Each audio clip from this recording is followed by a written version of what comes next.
this isn't me discrediting anyone that's not on there or any other type of fishing, but it's what I would consider the granite elite level of what I've seen of carp fishing. This is it.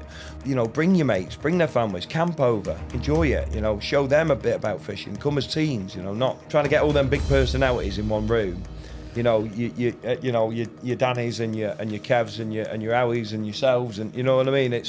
It's going to turn into the intro this podcast now. Settle down, folks, for an hour and a half of how to be a pussy. Guys, a big warm welcome back to the Always Carp Fishing podcast. In the studio, I am joined by Lewis Porter, Harry Charrington, Scotty Day makes his return, and we are joined by the whirlwind that is Scott Lloyd. And you can guarantee whatever Scott turns his attention to, he puts his heart and soul into it. And up next could be the biggest fishing festival the UK has ever seen. Of course, we touch on Scott's spring fishing, the carp that meant the most. Trust me, this is an absolute must-see podcast. Enjoy. To be fair, it's probably a good thing that people are fly tipping in the road now instead of like in places where no one ever finds it. Maybe we should promote it in a good way, like because it gets moved then. Yeah, you know what I mean? Everyone just go fly tip, put a fridge freezer middle of the motorway. You know what I mean? It's going to get dealt with. You know what I mean? If you put it on the side where people can get past, nobody really we cares. Should promote that fly tipping in main roads only. But you want it if they are going to tip. It wants to be on the road because if they do it on the entrance onto a farmer's field, it's on their land. Then the council aren't responsible for clearing it up. The farmer is. So I just think like if you're going to do it, at least do it on the fucking public land. So are we rolling here? Right. Shout out to all the fly tippers out there. Straight in front of the police station is a great area to start. Or outside the council yard. Even better. Yeah. Or Keir Starmer's house. Yeah. Oh, we don't need to worry about him anymore. Fly tip at the tip. That's another one. Well, it's all these permits and that these days, isn't it? But literally, where the next road along from ours is a place where he could have done that for free because they turn it into hardcore. So he would have been able to literally go there and they'd have just took it off him for free because they would crush it up. Yeah. But rather he just fucked it in the road. Maybe there's a vendetta out there, you know what I mean? Like the farmers when you spray people's houses and that. That's great. Yeah, they're like, fuck it. Yeah. No, that's what I said. Is someone got something against you? Yeah. I mean, there's plenty of people that sorry about would like to dump a load of bricks outside your house. Could have backed it up to the lake and created a feature. This is the place. If people had known about it, there would have been people grabbing the bricks and throwing them through your windows. Yeah, sorry. I must apologise for the bricks.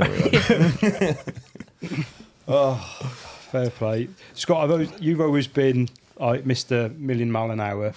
Trying to get everywhere and do everything. Have you ever done... What's the most insane 48-hour you've ever done? I'm only asking this. Are we recording? Because I think this man's going to match it. Are we recording now? Yeah, yeah. We've been recording for the last 10 minutes. Yeah, you caught me off guard. You asking me or Scott? I've got to do this. This is about Lloyd. We'll have to do Lloyd. What's the most insane 48-hour you've done? I only say this because it could be matched by that man at the moment who's had a crazy trip last week. Oh, you're on about fishing related? Fishing. I thought you were on about like a bender. Got plenty of those stories. That's lightweight.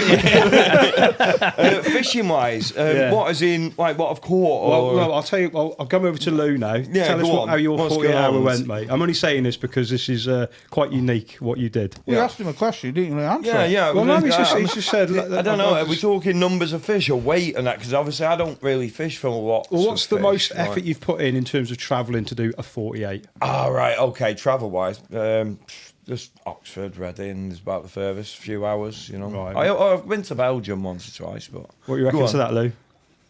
Well, how many miles did you do?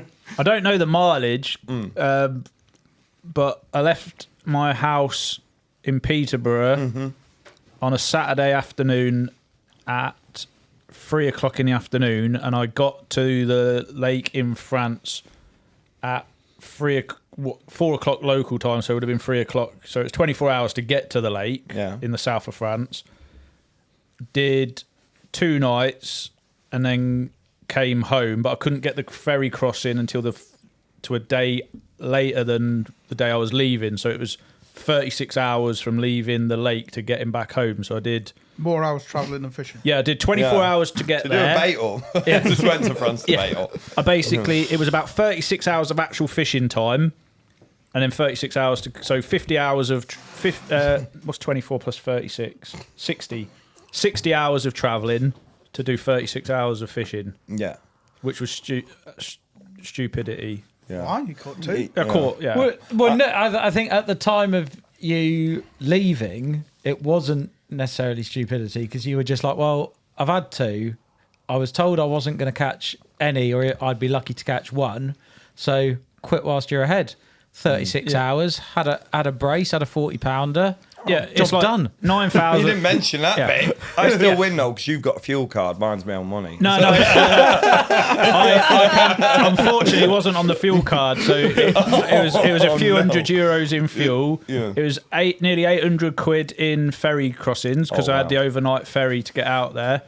I bought all this stuff like as you do when you get excited about a trip. So I bought because I knew I was going to be there for 8 nights. Like need to be off grid. So you were going to be there for 8 nights. Yeah. So I brought a new 200-watt solar panel to charge my leisure batteries. I bought a fridge. I bought a fridge. No, I already had the fridge. To be fair. Right. Just took it out of the kitchen. It was on the side of the road. Yeah, It's in the middle of the road. I was just going to say I love that fridge. But yeah, I brought no end of stuff for it. I brought enough tiger nuts to fish for 8 nights, and only ended up using a few handfuls. But what cut it short though? Why didn't you do 8 nights? Sorry. He's a pussy. There's a few. Other than the obvious, sorry. There was quite a few different things that contributed to it. So when I first got there on the Sunday afternoon, Jim Lightfoot I was fishing with, he was like, "Let me show you this area or whatever on the lake." And he was already like in his shorts and Crocs, just wading about in the margins. It's 40 odd degrees. But I didn't have my Crocs. They were back in the car. I didn't want to get my trainers wet. So I was like, hang on. And I took my shoes and socks off, got in the lake. As I've waded round, I've cut the base of my foot on some rock. No. So straight away, I've like got this cut on my foot. So that was annoying me for a few days because you're in Crocs all the time. Yeah. You're not wearing waders. So my foot, it wasn't healing. So you were right. Pussy. I woke up on Tuesday morning with a trap nerve or whatever in my neck. So I could hardly move my neck and my shoulder was hurting. So again, pussy. We're gonna cause trouble, right? Always do. Sorry. We had feels like air temperatures of 55 degrees. It was 45 degrees in the shade. It was 55 degrees. You keep focusing Mate, on these. you are very feels much like defining the word pussy in the dictionary. So if you look it up, that's what it felt says. like 56 degrees. yeah, so I mean, you've never experienced it, so you would. Hold on, I fished in Texas where it was not even a feels like temperature. It was a genuine temperature of 50 degrees. Oh, I never heard that. Yeah. So Real man. Yeah, exactly. So then, Oh, sorry, Logan. I'm going to have to start singing to you, mate. so Oh, Happy birthday to you. Happy birthday to look you. at that. Happy birthday, dear. Is it supposed to drip wax all over? maybe it comes with age. Is that No, supposed can't to be. drip the wax all over the cake? Like It's that? edible wax. Fine. Yeah. Okay. Hey! Bit of lemon drizzle for you, Is mate. it lemon drizzle? It is a bit of lemon drizzle. Lemon drizzle. Didn't even. Yeah. That's going to Oh, set fire the smoke alarm. alarm. Have you? Yeah, you haven't given me the safety brief. Where is the fire assembly point? And all You'll that, know We you you know? leave you behind. Just run. Yeah. You'll find out in a minute. Yeah. Yeah, that might actually set that off. That'd be hilarious. His cameraman Dill has Especially got if a the knife sprinklers if you want come a on. piece now. Yeah. Nice. There is a So knife. it There is a knife is behind Lewis's you, mate. birthday. My Happy birthday Lou. today. Yeah. So, yeah. Are 42. we giving away the age? 42. That's No. not bad. I said Not 42 bad, this yeah. morning, didn't I? Yeah, I I think said he's about 50, didn't I? 42. Cheers, That's Dylan. it. Yeah. Lloyd, he said 50, but yeah. I did it. I knew he was here. Let me finish. The way you're telling your story. Let me finish justifying why I came home early. So we've got cut foot, we've got trap nerve in neck, shoulder. We've got Self-diagnosed. 55 degrees air temperature. Right. I'd set Feels myself a like. target of catching one fish from this 9,000 acre lake in a week. Everybody who knows the lake said you'd be doing really well to get one fish. It's not an easy lake. One fish is a result. I've had 2 fish by the Tuesday morning. Hero. A 40 and a 30, both from what Jim was saying, like original fish of the lake, not the younger stockfish. So like proper result. I'm buzzing. Where my bivvy was set up it turns out it was set up on private land. Illegal. So, so my rods and my boat and everything are in the fishing where you're allowed to fish from. Okay. But literally, where my bivvy was set up, that was like right on the boundary going into some private land that belongs to the oil company that extract oil from the lake. So basically, the area, because you haven't got proper swims, it's just a wild lake, all overgrown. There's like little beaches what you can fish from. Jim and Shazzy's missus, they got their bivvy set up, and there's not really room to put a second bivvy there. We could have squeezed them in. You'd be touching, not really the one when like third wheeling a little bit. Yeah. so I says to Jim, I'll just set my bivvy up. That was in. Literally right next door. Like there's like 2 steps down from this higher bit of land, 2 steps down onto the beach. So I've got my door facing the steps. So I'm straight out my door, down the steps onto this beach. Right. Okay. So all the rods, boat, everything's in the actual swim. And then just my bivvy on this bit of land. Anyway, join us in part 2 to see what he caught. Tuesday morning, the municipal police turn up. And I thought, right, if I'm not supposed to be here, this will be a good test. Yeah. Police come, very friendly, check our licences, just tell us not to have any open fires because of the extreme heat, 50 degrees, very dangerous. Feels like. On the way. So then I say to Jim, I must be okay to have my bivvy there because the police haven't said anything. Yeah. About 3 hours later, a guy from the oil company comes and says, there's no camping, you can't camp on this bit of land. So, yeah, basically said, like, I can't have the bivvy there. Sort of thing on yeah. That, yeah. Mm-hmm. So Jim's like, oh, no worries, we'll just pack everything up, we'll just move to over the other side of the lake. And I said, if that all gets packed up, Jim, I ain't sent it back up again. No chance. It feels like 50 degrees. Feels like 55 degrees. Hang on, you missed a bit. You have missed a bit because it wasn't just packing up your gear and putting it in the van. You had to get the boat. Yeah. Okay. So yeah. And what happened at the beginning? Right. So when I got there on the Sunday, where we were fishing, you couldn't just park your car and empty all your gear into the swim. So you had to go further up the lake, get to a little bit of a slipway where you could load your stuff out your car into a boat, and then your boat to your swim, unload everything. Right. So I've loaded the boat up. Can't remember who I spoke to. I spoke to somebody in the week leading up to it, and they said what I do is I fill the bottom of the boat up, then I put my bed chair on top of that with the legs out, splayed out like you do with a barrow to create some sides. Then I put more stuff on that, and that helps you keep it all together, right? So I'm doing that. Make a big high tower. So on your boat. I've chucked it. I didn't bring any bungees with me, so I've chucked everything So you on. had a fridge, but you had no bungees. Yeah. And then I had like an EVA bag which had like food supplies in it. Not the fresh stuff was in the fridge, then like pasta and all that sort of stuff was in this food bag. So with the straps, I've like wrapped them around the legs of the bed chair to like create like a semi canopy of stopping the stuff from falling off the bed chair. Mm-hmm. So I've got into the boat. I thought, this is a bit fucking awkward. It's quite high, but it's not that far to travel. Can't see behind the kit. Yeah. So what was the chop? What was the swirl like? Do you have a bit of a chop on the wall? No, it was off the back of the wind, so it was quite calm. But I've got me 80-pound engine. I've literally give it a little bit. I've given it a little bit. I've hit a fence that was under the water. As I've hit the fence, the bed chair and all the stuff on top of the bed chair has gone whoa, like that, slid off the boat into the lake. Oh, but because this bag was attached to the bed, it was making the bed float.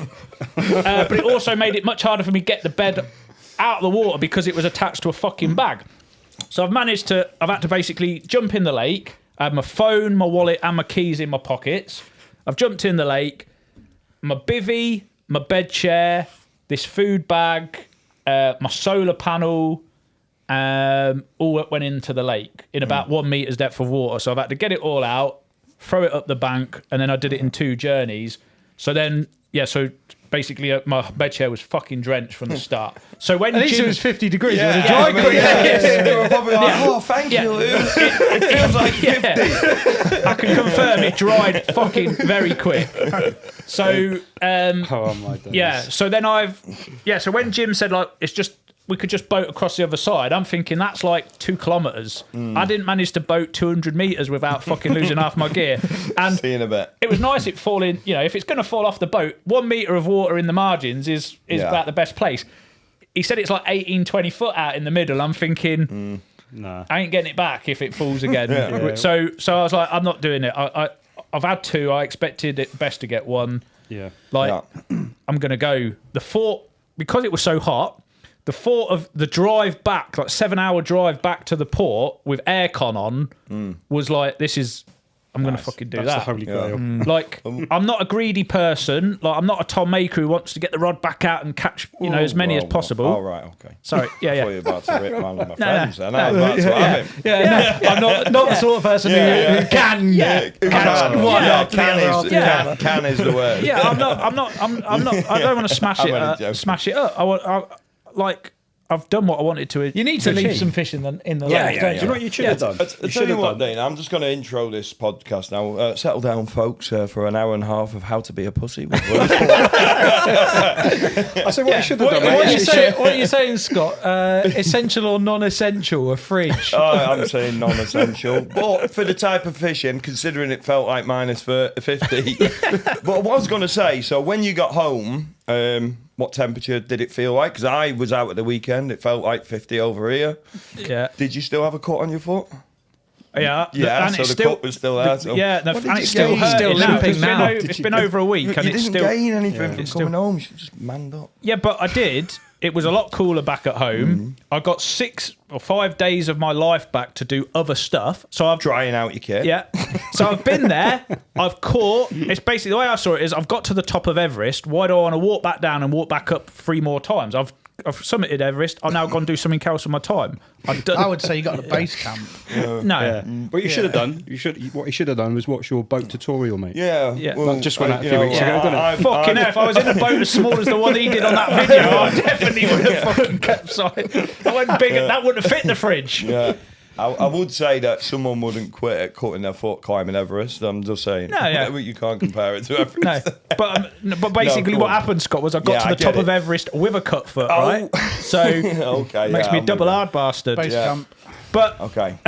anyway, so A good trip, mate. yeah, and Jim stayed on for a couple, 2 or 3 nights after me.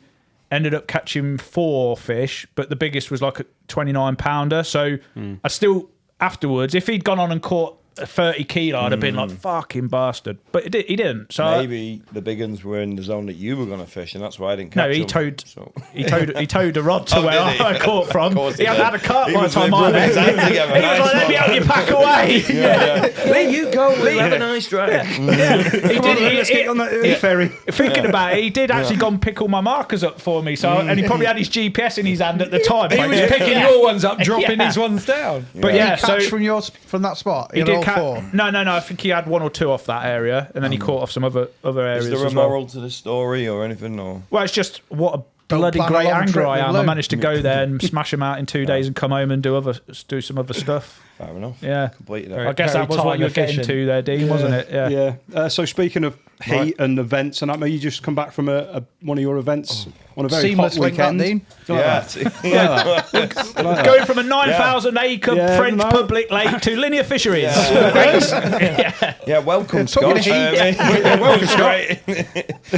Yeah, I have just got back. I've had a very long weekend, Thursday to Sunday, doing one of my fishing shows at Linear, and then went straight from there, straight from Oxford to Reading to do a couple of days filming on Dinton. Yeah. Who was that with the filming? Nash With filming? Nash, yeah. I'm doing this series called Scott versus the Seasons. You can find that on the Nash YouTube channel. No, it's Scott versus the Seasons, and I did the spring one at. Who's editing this one? I did the spring one. Beep beep beep beep. Yeah, that getting beeped out. Yeah, no. I did the first one at. Where did you get that idea Winch from? Hill. An angler versus something? Was Yes. I did first one at Winch, and then I want to do the next one at Dinton. I'm sort of throwing myself in. So you're doing films for Nash where you get to go to your syndicates and do your fishing. Yeah. Well, that was to be honest, Nice. that was the beauty. Like to be honest, I've never been actually asked by any company I've been with to go to a certain lake. It's always been a case of, and that's what sort of attracted me to the going to Nash, because it was like, look, you just do your fishing, we'll come and film that. And it's sort of an ethos I've always, it's Tom from Sticky's ethos, really, you know, to capture the best of any angler, let them go and do what they want to do, and we go and capture that, not, oh, can you go to so-and-so wake and this wake, because you're pulling them out of their comfort zone or where they want to be, you know. Yeah. So I think I've always lived by that. So yeah, and at the same time, I know the thing is we did think ahead of time before we started. I know I'm going on a tangent here. Get used to it. I'm very tangenty. You know, when I was planning on where I wanted to do them, you know, I know it's risky. You know, catching on Lynch or catching on Dinton, especially, they can be tricky fish. But the thing is I'd rather risk it and get it right than just copping out and going to a higher stocked, maybe easier venue, just because I can. You know? It's a sort of plan with the filming to film until the job is done, like, or have they given you you've got this amount of time and we're going to get it 3 nights, yeah, just 3 nights fishing each time, and hopefully I can pull it off. It's a risky game, but Sean, the product development director here, he always says that failure is a good thing, because if you're not failing, you're not taking risks. Yeah, and 100%. And if we just portray to everyone anyway, you know, I love blanking's a part of fishing, isn't it? If we didn't like it, then we'd blank once and never go fishing again. It's the part of the blanking that's really Did you? Can you give it away? Did you blank or did you catch? They spawned, so caught everything. Which you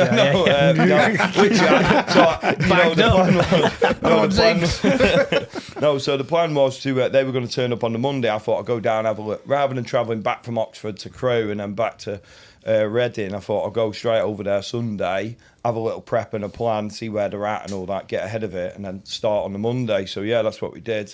They turned up Monday sort of morning, and that got me rods in position and that, and they started spawning like that. Was it on Black Swan? White Swan. On White Swan. Yeah, the trickier one in my yeah. opinion. Fair play, mate. Yeah, but yeah, so that brings us right round to today, really. I drove home from Reading yesterday, back to Crewe, and then got up this morning and drove back down to Brentwood. And probably done more driving in the last week than I have, to be fair. fair. I was out for 48. Yeah. Oh, mate. My kit's dry. Right, anyway. No, mate, I know you're a busy man. You've got 1,000,001 things going on in your life with businesses, and I'll get onto these events that you're putting on now on encouraging people to get into fishing and that. We'll come back to that later, but what I want to do is I want your journey from where it started to where you are now in terms of focusing more on getting people into fishing. Away, Yeah. But I wanted to know your journey into the angling world itself and then into the trade, the sponsorship. So if you can take us back to where it all started, guessing that's in Crewe, up the north. How long have you got? I'll keep it short on Lou's story on why he came over fishing. So it's just that journey, mate. Where did it all start obviously, for you? I fished from as young as day dot, you know, as long as I can remember. Northwest, born Crewe, born and bred. Although I moved out there now, I'm in Nantwich. Is that posh? Yeah, it's a little posher, you know, out the ends. But just fishing the muddy farm ponds and the park lakes and all that, rough as anything.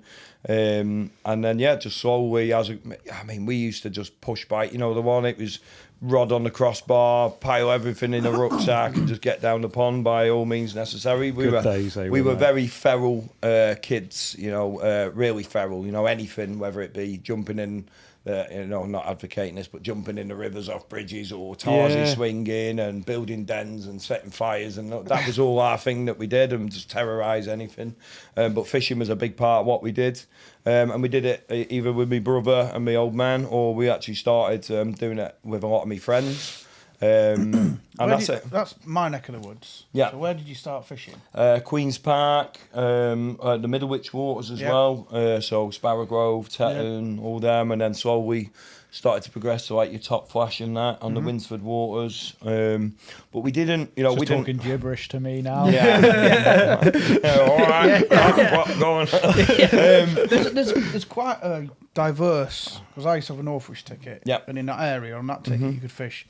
Not allowed to talk about the Northwich waters. Oh, you can't. I lived there 16 years, they're going to ban me, aren't they? I used to fish, like, there's little ponds, there's the canal, there's the river. Yep. You've Doesn't got sound like The a ticket. Weaver, I'd Lake. yeah. you got Big Mia's, Yeah. like that ticket. Oh, you no. had There's- so much diverse fishing on. Everything, and that's what we. The thing is I didn't really fish any of the historic sort of northern waters, if you like the Mia and stuff like Reed's Mia. I mean by that, I did get on there a bit later on, just as Stoke lost it to PA, and it was a bit too late. It was all done by then, and I was getting old enough to start travelling down south, so I could blow out your waters and leave ours nice and quiet. That's the plan, we're secret squirrels up there. I actually do quite a bit of fishing up north, but it's something that I don't really publicise.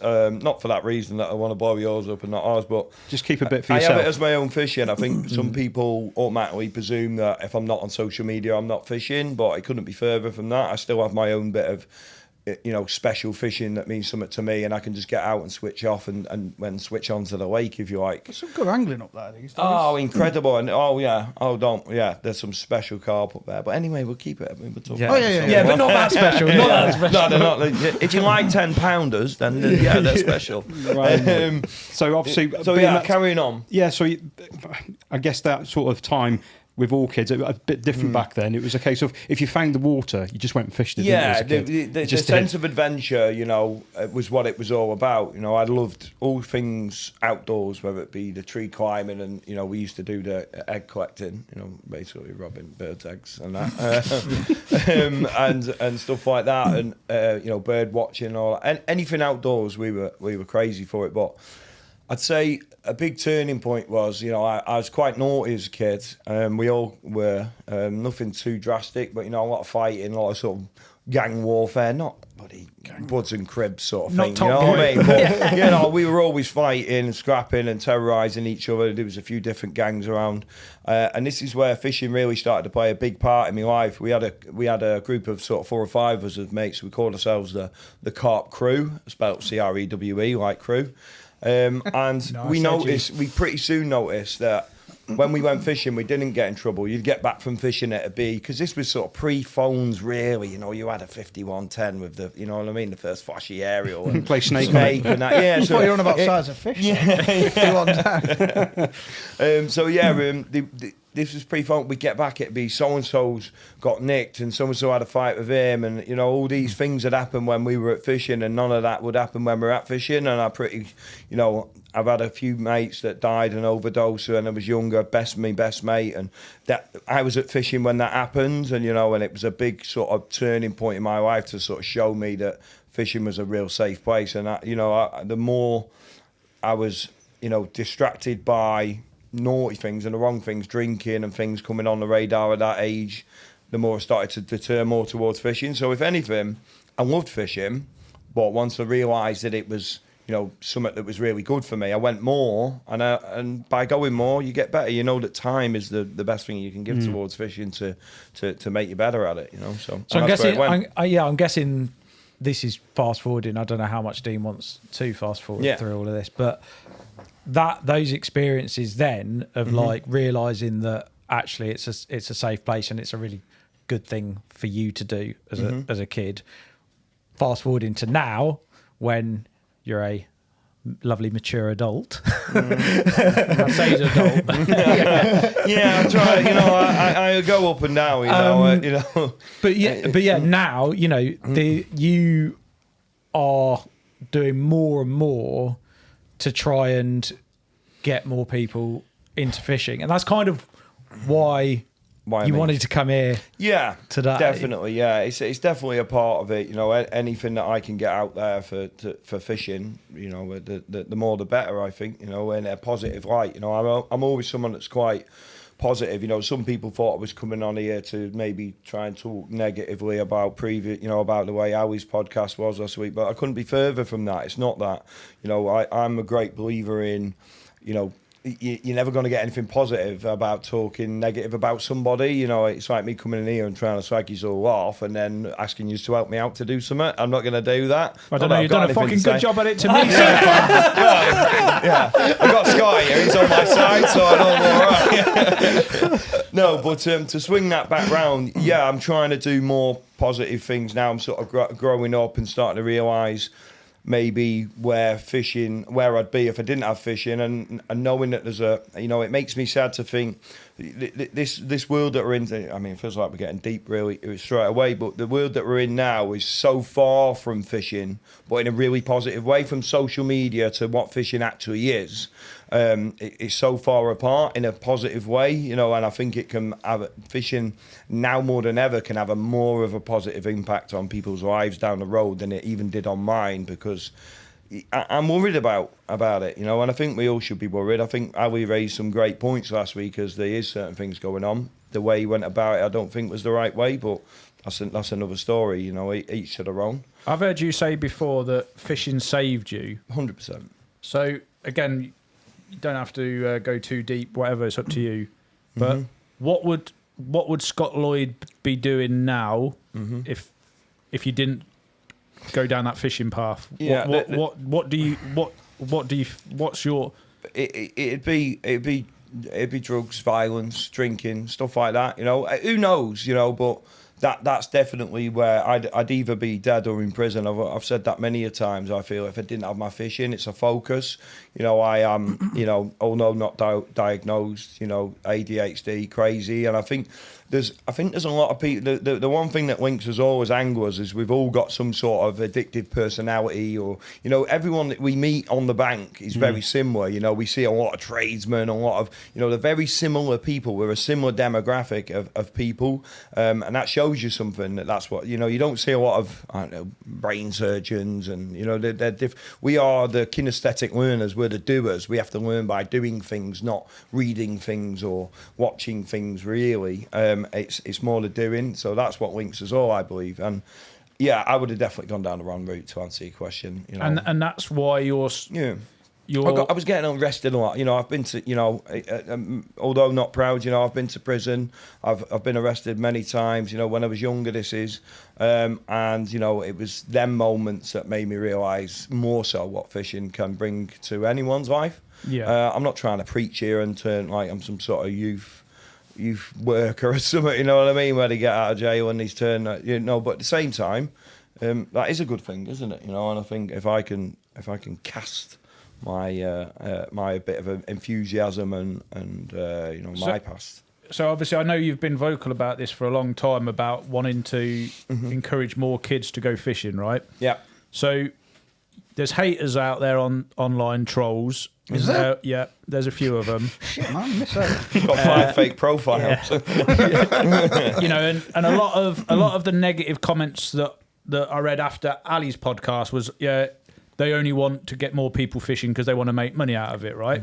So what would you say to somebody who's being negative-minded, listening to you going, he only wants more kids to go fishing because he wants to sell more tickets for his events and he wants to make money out of... Like, obviously, you've got a deeper backstory, like, than a lot of people, right? There's a lot of people that fishing hasn't saved their life, right? It's just been a good hobby for them or whatever. Modern-day Mother Teresa, right, mate? You're trying to make good out of bad. Was that my phone then? I thought my phone pinged. But from what I can gather, like a lot of what you're doing with your event that you've got coming up in September is around encouraging the kids without any financial gain for you. Yeah, I mean, to answer your question with regards to the trolling and all that and the sales thing, and I would agree with them, and I'm starting to really change not agree with them in some ways. I don't agree with trolling and negativity and nastiness and that online. I want to fish that out. We need to get rid of that. But I think the public have been sold to a lot, and I'm guilty of it myself. This isn't me pointing any fingers. I think they've seen that, and what I want to try and what I would say is, the things that are magical about fishing is actually fishing, like showing the adventure. I think there needs to be more content that just shows actual fishing. It doesn't need to be all promotional stuff, And a great example, I mean, I grew up watching Go Fishing, Matt Hayes, Passion for Angling, Yahoo, and you struggle to find a product in any of that. Anyone trying to sell a product, what they're doing is going fishing, enjoying it, you're laughing at it, you're seeing the outdoors, and you see it in real time, rather than it being wrapped in a lot of product promotional stuff. And a great example of a modern day way of that is your Carl Smith and the sticky baits way of filming. You know, I think it is really bless you. I think it is really a case of the less is more when it comes to that. Like, you know, Carl doesn't really push product. He pushes. I don't know. He made a whole fucking film to promote his rods. Of course, yeah. No.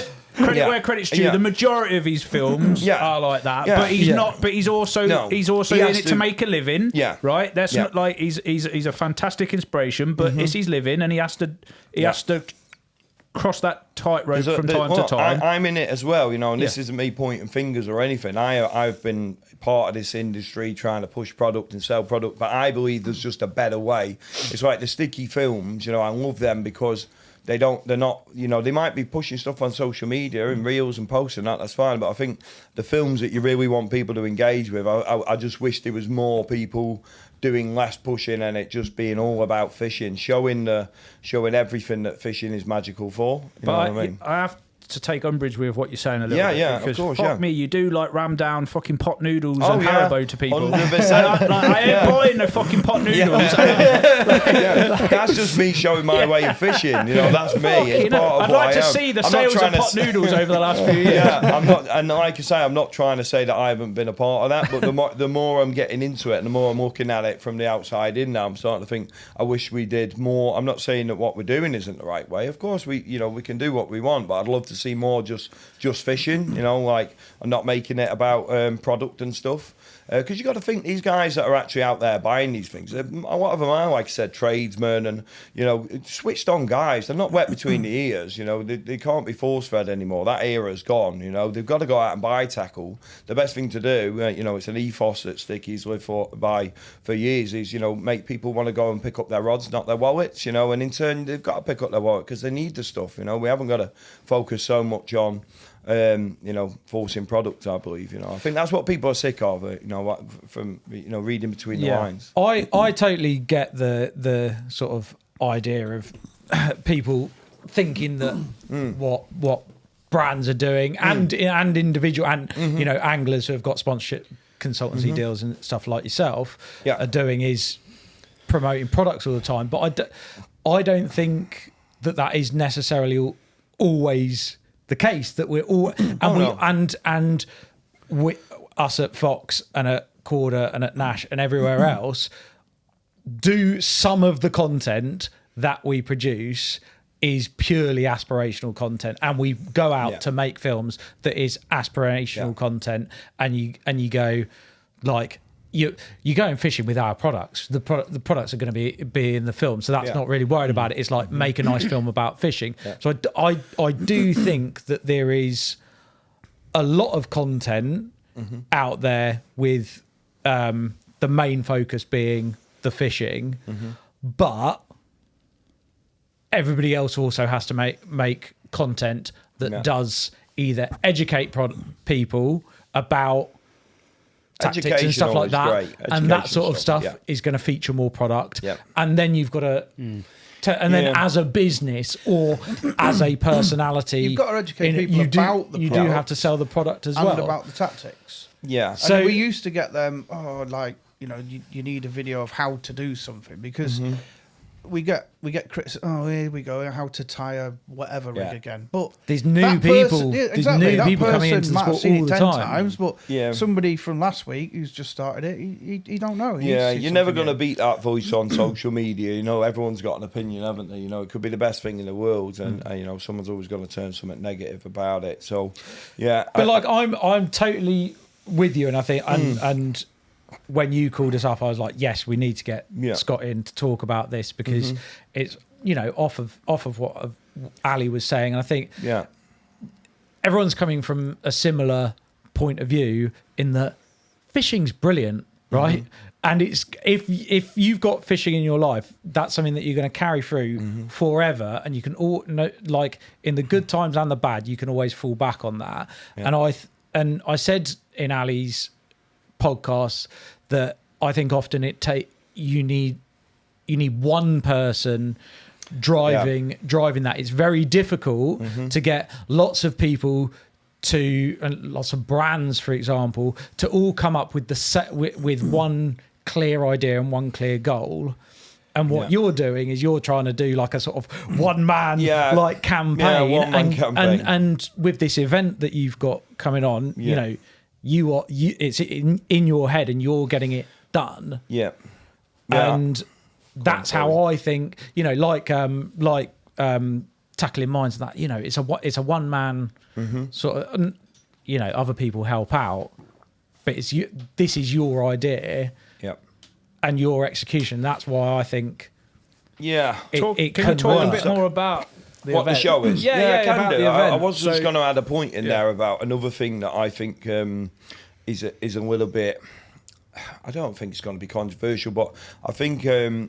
I mean, if I was to go around this room now and ask you, I mean, what was the first fish? Your introduction to fishing. What was the first fish you caught? Was it a roach on a piece of sweet corn? A trout. Probably a perch or something like that. That was a gudgeon. Or a gudgeon. Gudgeon. Mine have been Gudgeon. something like that. And I think that is the entry level into fishing. And I believe that, you know, everyone goes on about, you know, we need to get kids into fishing. The entry level for people I want to come into fishing. And again, holding my hands up here, I've been promoting carp fishing to young guns forever.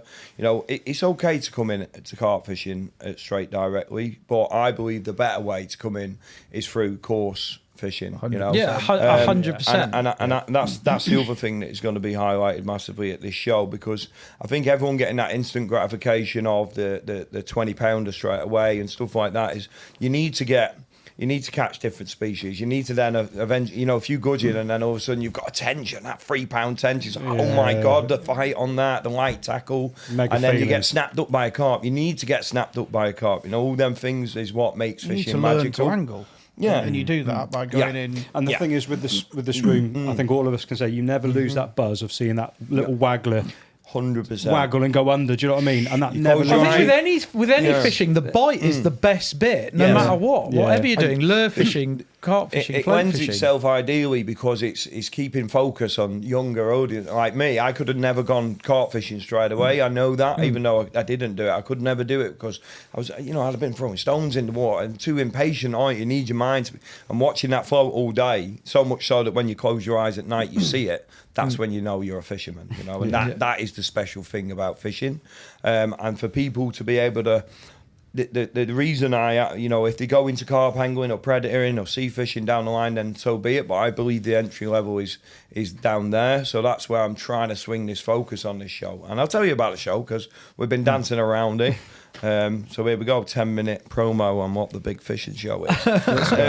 So Venue, mate, where we heading? no, well, I'll tell you about where it started if you want. Have That'll you got be an better. hour? No. Yeah. So basically, as you guys have as well, you know, I've been involved in pretty much everything in some way or another within the industry, if you like, you know, whether it be open days and sideshows and the trade shows and, you know, tuitions, and I've sort of done a bit of it all, and then eventually I ended up having my own tackle shop when I came up with a crazy idea to sell food to fishermen. You know, that was great, wasn't it? But I ended up with a tackle shop, and we did these. You'd be fucking keen on my fridge if you were still doing Oh, that. I'd have been stuck in them. I'd have been stuck in them. He's selling fridges. This is it, and this is by no means, and this is why I'll always hold my hands up and say I've been part of all these things that I'm talking about, and I've slowly manipulated my way to have I feel like I've got a clear vision now of what I want to do and try and to make my impact on fishing in some way, but no, it's for the better. But anyway, I ended up getting my own tackle shop, and we had a big warehouse at Think Food, so and the tackle shop was in there. So on every last Friday of the month, payday obviously, every last Friday of the month we would have an open day. We'd close the shop at 5, reopen at 6. We'd have loads of tables and chairs and slideshow. I did some myself. We had Stokesy there, Ozzy came, Gaz Fairham. We had a load of different people would come up each Friday. Last Friday we'd have a few beers, bit of food, discount in the shop. We'd do carpy quizzes, get everyone interacting. That'd be the first thing we do. Everyone would be interacting in these quizzes. And you know what? Getting rid of that last bit of food at the end of the week when it's reaching your sell-by day. Yeah, it's sell by day. Got a Woochie sticker on it. Yeah. But yeah, basically that's where it all started. I loved them, and we brought together a community of people. It gave me that old school tackle shop vibe that we were sort of losing, you know, and I loved it. Everyone was in the same boat. And you know what? Then I started the fishing show, which was the linear events, where it's a bit... You introduce fishing into that what I've just talked about. We do it at the lakes. and then that brought on the big fishing show, you know. And I must say, it's not just me doing this; it's a team of us. You know, it's my brother, a friend of mine, lifelong friend of mine, Chris. We're all involved with the in the fishing industry. I've got a full-time videographer, editor, and other people doing all sorts of stuff. But I'm sort of the driving force behind it, if you like, especially on the front end. And yeah, we turned a big fishing show, which is, it's going to be at Baden Hall, 12th, 13th of September. 2026. www. No. And basically, what it's about is the ethos of the show is it's basically a one-stop shop for not only the already fishing community, but also for new anglers to the sport. And there's sort of, I always say it's like there's 4 pillars to it. So you've got your trade show going on, which we're used to, that type of thing. But we've introduced fishing. You know, who'd have thought, you know, having a fishing show with some fishing, that's a great idea, isn't it? You know, we've got fishing with all the right names and faces around the lake that people can go around and quiz. And that. How many lakes is it? So we've got 900 acres and 7 lakes at Baden Hall. So we've got more than enough to grow into. And there's a over the years. mixture of different styles of fishing on those lakes. Predator, everything. You know, there's even fly fishing coming. But the other 2 pillars are the angling trust. So they're bringing over 40 different coaches now. That are gonna, you know, certified coaches, and they're gonna be allowing kids or anyone to pick up a rod for the first time or try a new discipline. You know, there's nothing wrong with a carp angler grabbing on a fly rod and having a go of it. You know, and I'm sure that'll be happening. So I love the idea of that. And then not only the trust there doing that, the EA are fully involved with this now. You know, they've put a waiver in place so anyone can checking everyone's rod licenses. Yeah, but they put a waiver in place, and they're going to be there to educate people on how to get rod licenses and what the funding goes to from your rod license. Because the more I'm becoming involved with the EA and the angling trust, I'm starting to actually see what these things can somebody who hasn't got a rod license try fishing at that event without having the rod license? Yes, there's a waiver. There'll be it's not a honey trap. No. Come on, you're Nick. No. So they're there as part of the show. They're gonna be, you know, giving out their 13 to 16-year-old licenses for free and all that sort of stuff. And then the other sort of pillar of it is the entertainment value of it. So we've got a load of different things that I believe to be the sort of things that attract people that are non-anglers, but they're outdoorsy. So we've got. Can you have Lou in a boat loading his fishing tackle? How not to load a boat? So you've got falconry going on. There's a bloody fairground. There's even right down to your face painting and henna tattoos and soft play and all that sort of stuff. And then people can camp over for the whole weekend. There's the Pigeon Detectives. Matt Bowman's doing a set on a Saturday night, and a Britain's Got Talent comedian finalist, Mickey P. Curry's doing a set. We're introducing other things that will attract people. Sounds like a festival. It is. It's a fishing festival. It's exactly what it is. You know, I could ramble on and imagine people watching this like going, you could get a load of your own. How long is he going to go on about this show? But these are the things that are going to appeal to, you know. To give you a great statistic that I, for one, am massively proud of, when you check out tickets are in the thousands already, and we've not even really promoted who's going, you know, your Jeremy Wade, all these guys, Carl Smiths and that. We've not even promoted it yet. We're still in phase 1 of promo, but they have to answer 2 questions when they check out. When they check out a ticket. Are you interested in... by the way, kids are free, 16 and under, so just checking out a ticket, they still have to have a ticket though, you know what I mean? So we know numbers. They have to say, how long have you been fishing for? And it's never less than 12 months or over 12 months. And are you interested in carp, match, predator, coarse specimen, or none of the above because you're new? And we've got 30% that have fished for 12 months or left, and 18% of them have never picked up a rod before. Nice. That is an incredible statistic to show, you know what, we're interested in something going on at that show.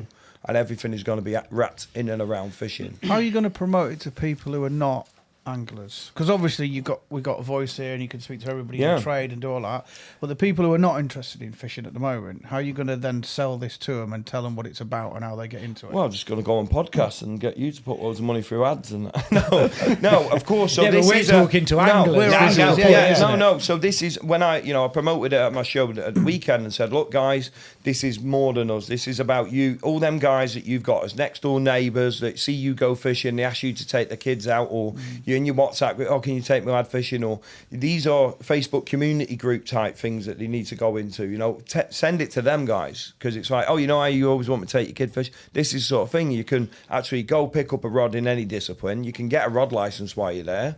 You can go and buy some cheap tackle off one of the brands, you know, at a discounted rate, and actually see the fishing community in all its glory at a beautiful time of year, not in the winter, and you know, it's September, it's going to be lovely, and the setting's beautiful. So I'm hoping that it's gonna. The main thing for me is I don't want people to be sat there that are already anglers thinking, oh, it sounds a bit like a bit of a cheesy festival. There's going to be plenty going on for the already fishing community, you know, with the people there. So, you know, bring your mates, bring their families, camp over, enjoy it, you know, show them a bit about fishing, come as teams, you know, not, you know what I mean? Like, that's the way we're trying to get it out there. Once this first show is done, what do you think you will have needed to have happen for you to have called it a success? Just as long as I could, you know, this show's probably looking around about 200, 250k to put on, you know, circa that. You know, when you think about, well, Baden Hall as a site is a wedding venue, so you can only imagine how much it is to rent out a room and a bit of land to put a marquee. So to get the whole thing Tuesday to Tuesday, bear in mind, because you've got to set up and pack away, it's expensive. Marquees, electric, you know, your security bills, your Harris fencings, right the way down to wristbands and all the smallest of things. It's a lot of money, but if I end up making a loss, and hopefully a smaller loss, you know, if you guys come on. No, if I end up making a loss or near on breaking even, and we put on a great weekend and it all goes, right, there's going to be problems, hiccups, you're learning as you go. I've never done anything quite this size, but I've built a team around me that have done these sort of things. You know, Chris, who's doing it with me, he does the music festival type stuff, and that's a vibe that he brings. How big a risk is the weather for the event? Well, how much of it's outdoors compared to undercover? It's probably, it depends. It all depends on the forecast leading up to it. We'll be ready for anything. Luckily, we're an outdoor sport, and people know the risk of the weather, and it is what it is. If it rains, it is what it is. But when it comes to parking, we'll be sound. We've got the backup contingency plan for getting people out. There's tractors all over the place, but also we've got the rubber matting. We've also got a load of hard ground that people can park on. It's not all field based. We've got marquees. We've got contingency plans in place based on what the weather is leading up to it. So, but it's an outdoor event. It's an outdoor sport. I'd be pretty disappointed if a few anglers did get put off by a bit of rain or something. Yeah. But hopefully it's just. But then I guess that's more. I guess more the non-anglers. I've took the advice of Baden Hall. They know their ground best. They cut their crop. They know when the ground is at its best, and they've advised me to be mid-September. The weather is always fair, you know, and it's a good. You know, it's not going to be too hot. We haven't gone for feels like 50 sort of weather. We've gone for. Should still be in the 20s, hopefully. Yeah, 20s, not too hot. It normally is right up until the middle of October. I've basically done it around them. We did go for the summer oldies at first, but we pulled it away from it, to be honest, because you know, people are doing things. It's you know. risky, that. Yeah, you don't want to staff it. No. But anyway, I'll let you talk about it. This is I think it's great. We're gonna be there on. We've got a pitch next to one of the lakes, so we're gonna have a bit of fishing going on. Hopefully, getting some bites, and anyone can come and jump on the rods if we do get some bites. And in one of the swims, we're gonna have like a few little sort of spodding and casting games. I think we're going to try and set up some hoops in the lake to try and get things in, win some prizes, that sort of stuff. So what other brands have you got confirmed? Brands, so obviously yourselves. Pot Noodle will come in. We've got a fridge company. Shout out to Total Cool. What's that? Total Cool? Yeah, hit me up. There's an exhibitors pack on the website if you want to try it. So there is, in no particular order, Sticky Baits. So it's yourselves, Sticky are going, Nash are going, Tracker, Solar. You know, I'm starting with the big ones, but you know, there is loads of people. It's more. There's a lot of anglers going. Basically, what I've done here is I've sort of called on my friends and my favours. You've got brands that aren't Carp brands as well. So we've Preston Innovations. I think Matrix are going for Juka, if that's how you pronounce it. Fucker. Yeah, Fuka, yeah. Then like your Okay. dynamites, the dynamites, they have a few. What's dynamite? They've got a few different brands on. Akuma and is Carp Spirit, is it? No, they do like I think like a Predator brand. Rapala. Yeah, there was loads of different brands going. Like you'd have to have a look at the exhibitor side. I think I don't want to be too biased to anything and miss anyone. Right down to your NG floats. Who's a 2B2 outdoor space. We try not to price it out. It's 20 quid a square metre for an outdoor space. Food, got some good food on. Oh, food's going to be mega. Yeah, mega. And obviously booze is going to be there as well. Not excessive, but it's there when people want it. Because it's a camping weekend and I've gone... You might not call it centre of the country, Baden or Stafford, but it is. If you look at it geographically, it's a pretty central location. It's a central location. This isn't chasing all over this isn't a north, south, east, west thing. And it's actually quite close to the Welsh border there. So big up the Welsh, you've got a show finally, because they never get anything, north, south. Where's my show? So I don't know. They got the FA Cup final for a few years. When we've been rebuilt. There's anything from a day entry ticket, obviously, like I say, it's 16 and unders come free and discounted to over 65s as well. That's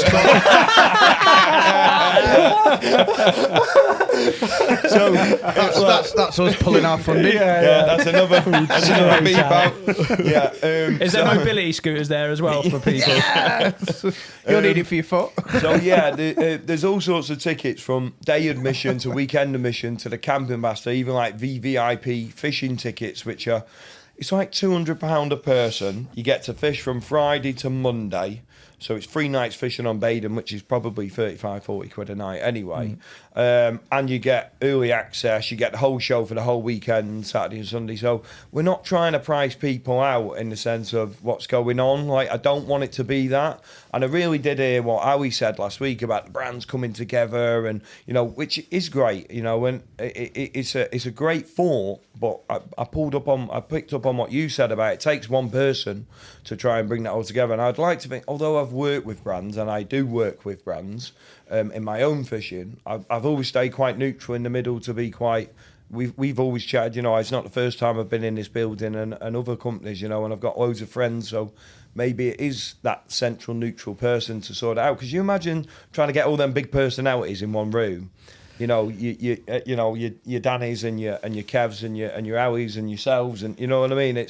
It's going to turn into the OMC show or the Fox show or the Quarter show. Whereas this isn't the Scott Lloyd show. In fact, this is the first time I've spoke about it publicly to anyone that will even know that so anyone even knows it's mine. And I didn't really want to because I don't want to look biased and I don't want any knight in shining lights, my name in shining lights.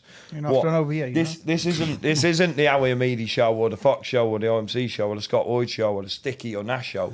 It's the big fishing show, and that's it. Everyone's invited. Everyone can come, angler or non-angler or brand or whatever, and that's it. I think on all levels, I think there's definitely more that can be done by everyone for getting people into the sport. But I think what you're doing is really good. So cheers, mate. I appreciate that, and it is a big shout out. This is obviously good advertisement for the show. And here's a big shout out to the match scene thrown in there, the match course, Predator.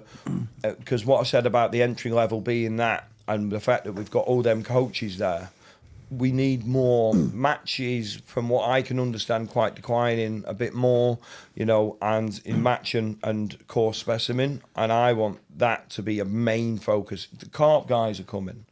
We got Carp from like 15, 20 years, whatever it may be. Carp fishing's been massive, hasn't it? When we worked in the angling trade, there was like 9 magazines in the UK or whatever it was.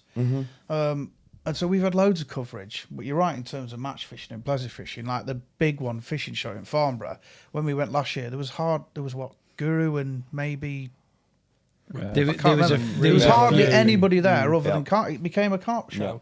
They tried to make it not a Carp show, more of a mix show. But they never got the response from everybody to keep that going. Geographically, though, Farnborough isn't great for the match fishing area, whereas Baden is in a prime location. So I think it's really good that you're trying. Like we've all done that, catching little fish things. I was out the weekend, me, a couple of friends with our kids. We had carp rods out, but we camp the weekend. They were all catching roach and perch and stuff like that on the pole and the float rods. I mean, it's great that you're trying to put something on that gets people into it other than just carp angling. Massive perch at Maiden Hall.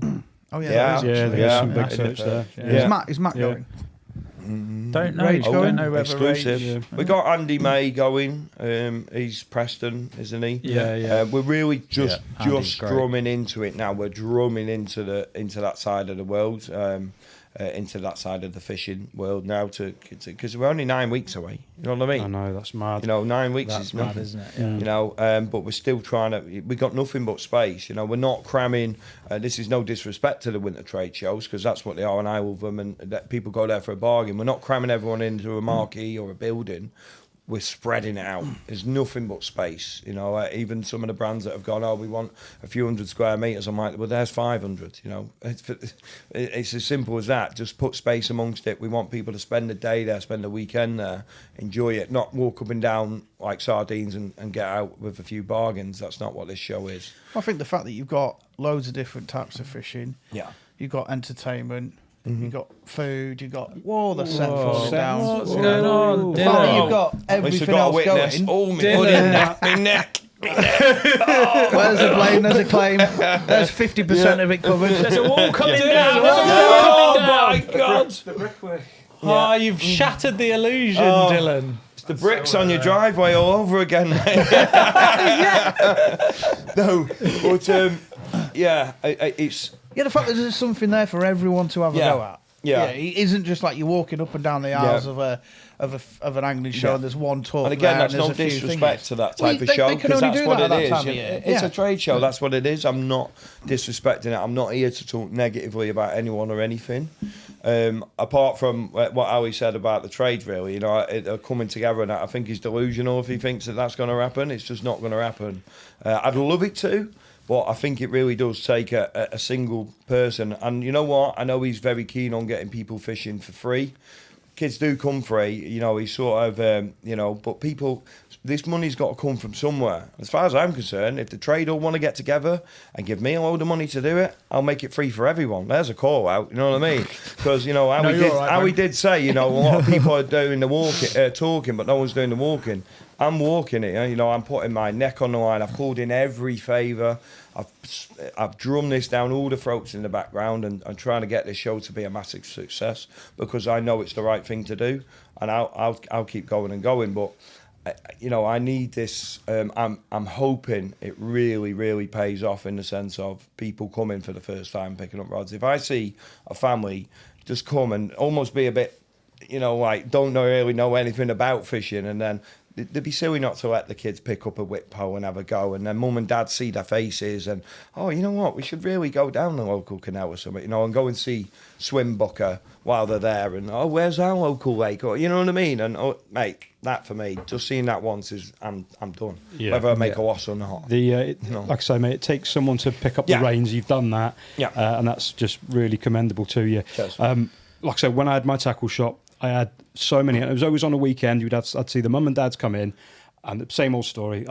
He wants to go fishing, sort him out. So we'd sort him all out, and we tell him everything. But at that point, then that was my worry, because he's gone out the door then with no one who can show him what to do on the bank, and I'm like, I've got a keen young lad wanting to go. Mum and dad, not to say not interested, but they don't know how to teach. Yeah. And it's at that point there, that is the most important bit of being on the bank with someone and catching a fish for their first time, because that's the drug. That's such a difficult thing these days, isn't it? Because I don't know about everyone else, but certainly for me, like my dad did a little bit of fishing, but when I went fishing, there was other people there, older guys who you'd lean on for information, and you get, but that sort of in this day and age with safeguarding and all that is a really difficult thing. Yeah, me and Wildborough, it's a shame. Yeah, me and Wildborough had this conversation yesterday about I was the guy. I don't know about you guys. I'm sure you were. Where you go around. You got any spare maggots, mate? Any BBs? You know what I mean? And you drill him on the bank. What's that you're using there? That doesn't happen anymore. No one comes in my swim and says, "Oh, you got a spare kilo of bait." I remember that. It'd be punishing great. a guy. Sorry, mate. You were going to say I was just going to say that you think about everything else that our kids will get involved in: cricket, football, martial arts, rugby, anything has got clubs, anything has got training sessions and all that kind of thing that you can go to. There ain't nothing like that for you can fishing, Google is it in there? your local area. No, but to be honest, and another slight plug here, not for me, for the Angling Trust. I don't know how much you guys know about the trust and what they do, but they are striving massively. I know they're doing a bit of a collaboration. Whether I'm allowed to say this, I don't know. It's too late, but they're doing something with regard to swim booker where there's got to be some, so it'll actually be channeled out across the local areas where there's events going on. That's what it needs. So you can actually Google, like you say, you can Google golf, tennis, whatever sport really in your local area and go and do it that day. Fishing. There's more steps. You got to go, what do we need? Who's going to show me how to, so that's where, the trust and swim book are trying to fill that gap there, which I think is really good. Yeah, but this is like a sign of what the times are at the moment. When I went on holiday to Bude a few weeks ago, took my boy and my nephew fishing on the canal, catching loads of roach and stuff. It was brilliant place to take kids. There was a lad who walked along. He was like, "Today's my first," and he came up to us and said, "Today's my first day fishing." He was maybe 11 or 12. He was on his own, no one with him. This is my first day fishing. He had one of them like telescopic rods that he's bought for a fiver in Aldi or whatever, and it's got like massive great hooks like that with and really thick line. He's on this canal with his first experience with one piece of bread. He ain't gonna catch nothing. So he doesn't know he's not going to catch anything. I mean, fair play. His parents have gone. Yeah. Good luck. They Go. took the step. Right. But And then I had a spare pole float rig. I just tied that onto his line. I filled up his little tackle box that had these giant floats in and stuff, filled that up with maggots and was like, put one of these on, throw some out, put your float in amongst them. Literally, you just got to dangle it off the end of your rods and wait for the float to go under. And he walked up the bank and he did that a few times. And I didn't see him catching anything straight away. We were packing up to leave, and he caught one, and it was like, oh my God, this is brilliant. I went back over to him and I helped him unhook it, and then he asked me to take a photo on his phone. I took a photo on his phone for him, put it back. He was buzzing. I was like, well done, keep it up. I then left. We jumped back in the car and I said to my missus, I was like, oh, he hasn't got a disgorger. I should give him a disgorger. She was like, isn't it going to look a bit funny you going back to this boy again and again, talking to him?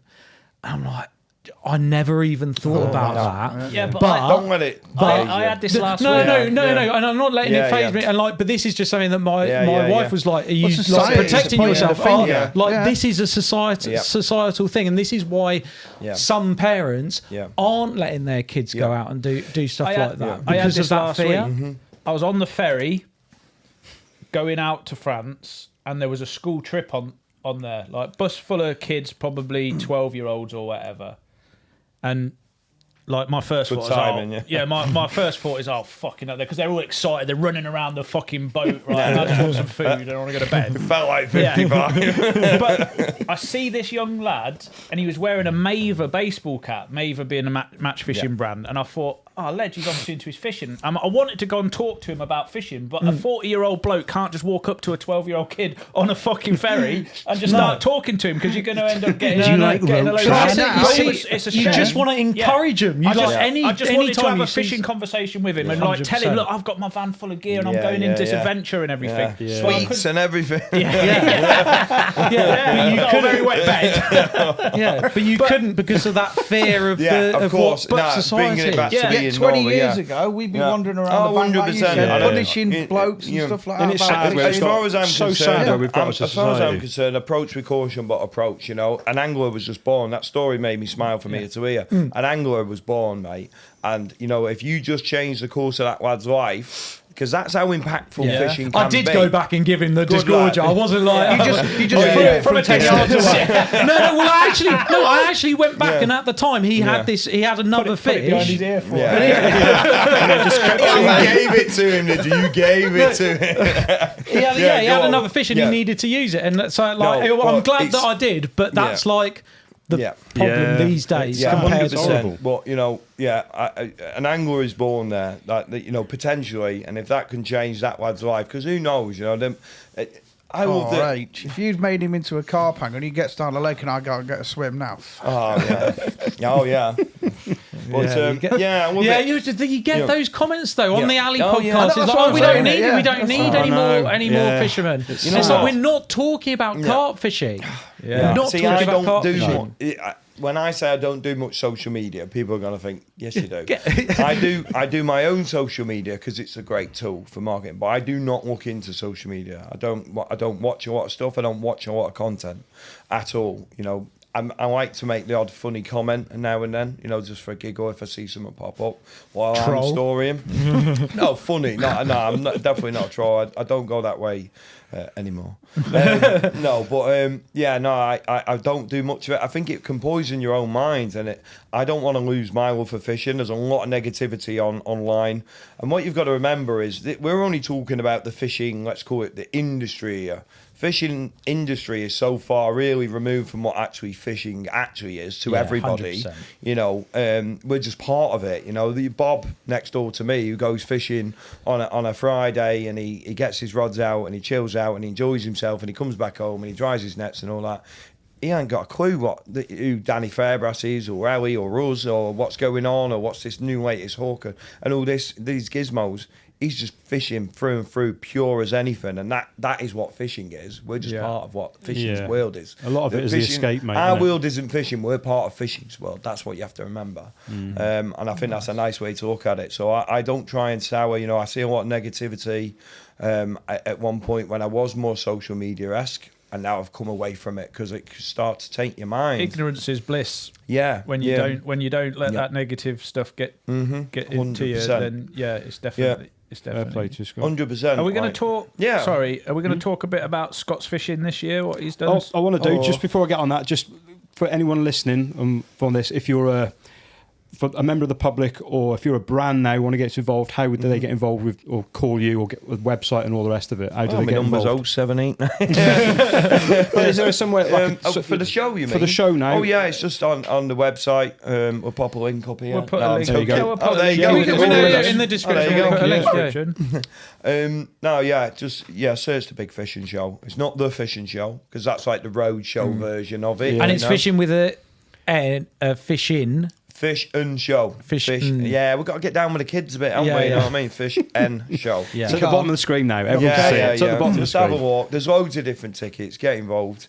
There's actually a bigger picture of everything that I'm doing here, to be honest. I don't want to dwell on too much about it, but I have started something called the Fishing Foundation, which is a CIC, and everything that I do within fishing, because I'm doing a few things now, aren't I? You're doing a lot. It's all going to feed this foundation, and the two routes that I'm taking with this foundation is, yes, we've got introduction to fishing for kids, but it's also reintroduction of fishing for the elderly. That's what you were clear. Were you clearing a lake? Yeah, the we've other got day? our own lake and all that. Yeah. Now that's the kids one, because the reintroduction is going mobile for the elderly. So there's people trapped in care homes. Everyone thinks about the younger generation, and everyone forgot about the older. And I did as well, until I had a meeting with my local council to do the kids events. And he said, we've got a few people in the old people's home that want to go fishing. They've not been for years, and it broke my heart, mate. I thought my granddad straight away. Yeah. People trapped in their own homes or in care homes. So we're actually going to take that on the road. We've got, I can't say who, but we've got 109 care homes, private care homes that want to sign up to the programme and get us going out. We've got 6 coaches already that are online, and we're not even really started. Love that. And because that one is reintroduction, it's a totally different thing. It's not, kids will give them a rod and give them some sugar and a run to it, but the elderly one means more to me. If anybody watches Landman on, I don't know what it was on Netflix or Sky or whatever, Paramount, but like they the characters on there, these two women, they take like care homes out, but they take them to like casinos and shit. Oh yeah, well, that's the after dark version, you know, getting battered and everything, like having the time of their life. Yeah, so I just imagine like the ideas are ticking in the head. This is just a front. He's got yeah. minibuses and all going to strip They'll clubs. be back in the care home. What have you been? I've been on the piss with Lloyd all weekend. Yeah. Oh yeah, buddy. Oh yeah. I can see it coming Spearmint already. Rhino. Oh yeah, he took him out. And they've popped it, but he's in the will. No, but listen, without dwelling too much on that, what I was getting at was sign here. Yeah, what I was getting at is everything that I'm doing, all profits are going to feed into the CIC from all the from the big fishing show. It's going to feed into the CIC, which is a non-profit. You know, so it's what I'm doing is I'm trying to get money from fishing and from fishermen and from brands and feed it back into fishing in a really positive way, I believe. And I think that's a really nice way to, yes, you earn your own money through what you're doing. You know, for me to be able to stay in the fishing world and the industry, I have to earn money from it. Otherwise, I've got to go and get a 9 to 5 and I can only give 2% of my mind to it. Whereas right now I can give 100%, you know, and that's what it's about. Well, mate, we wish you the best success, and I'm Cheers, pretty mate, sure yeah. we'll all get involved and talk do about our fishing best. now? We can, yeah, absolutely. We are running out of time, If you're still unfortunately. here. We have been waffling on. It's you with that bloody story and stuff. Cut that out, Dean. Don't worry. Yeah, we'll get rid of that. Yeah. What are you doing? I mean, have you guys got anything exciting going on? Never mind us. We're talking about you. Yeah. Yeah. Oh, I yeah, wanna you're know- I going wanna to that know, big yeah. fishing show, aren't you? Yeah. We've said that. Right, Yeah. move on. Yeah. Your spring fishing. You started on the infamous Snaggy Pit. I thought we were non-publicity over there.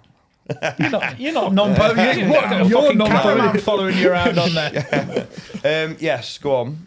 So I did.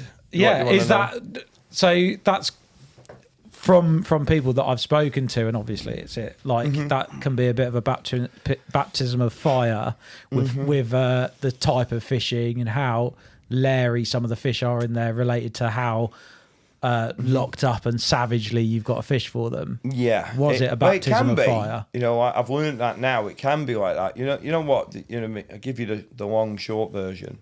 I obviously have to have my own bit of fishing. The long, short version. You like that, didn't you? I was only me a twig there. I have to have my own fishing in my life. I learned that with, say, Think Food. The reason that folded in the end is because I was everything and I couldn't go fishing. So that's why I've built teams of people around me now, so I can still get my own fishing in. And I've done a lot of time on Dinton over the winter. It gets very busy, quite circuity, in its own good way. You know, there's plenty of fish in there, and big ones. So I wanted to do a bit of my own fishing. And Snaggy Pit, as you'll know, offers a bit of solace. You know, and when I say a bit, I mean everything about the place is just incredible, and you're just away from everything. There's no flight paths really.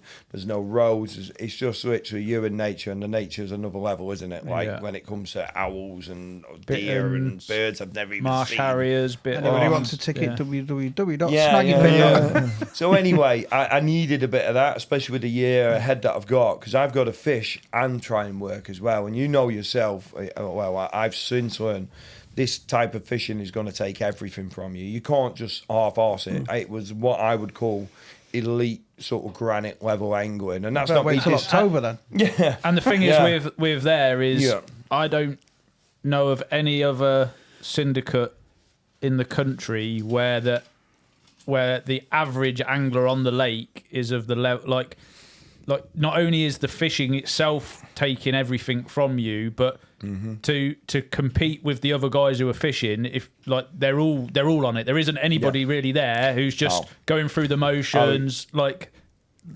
it's the best of the best. Yeah, it's the literally. best of the best. And this isn't me discrediting anyone that's not on there or any other type of fishing, but is what I would consider the granite elite level of what I've seen of carp fishing. This is it. But you know what? I thought to myself, this is the most chilled out place ever. You know, when I got there was no one there. Be lucky if I saw one face all week, and I just thought, this is a proper bit of media.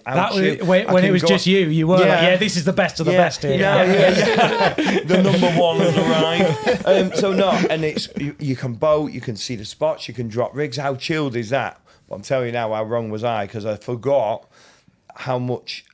As soon as them rods are in the water, it is not chill, because you're fishing around all these snags and you've got to be so on alert. You are locked up to the max, like locked up.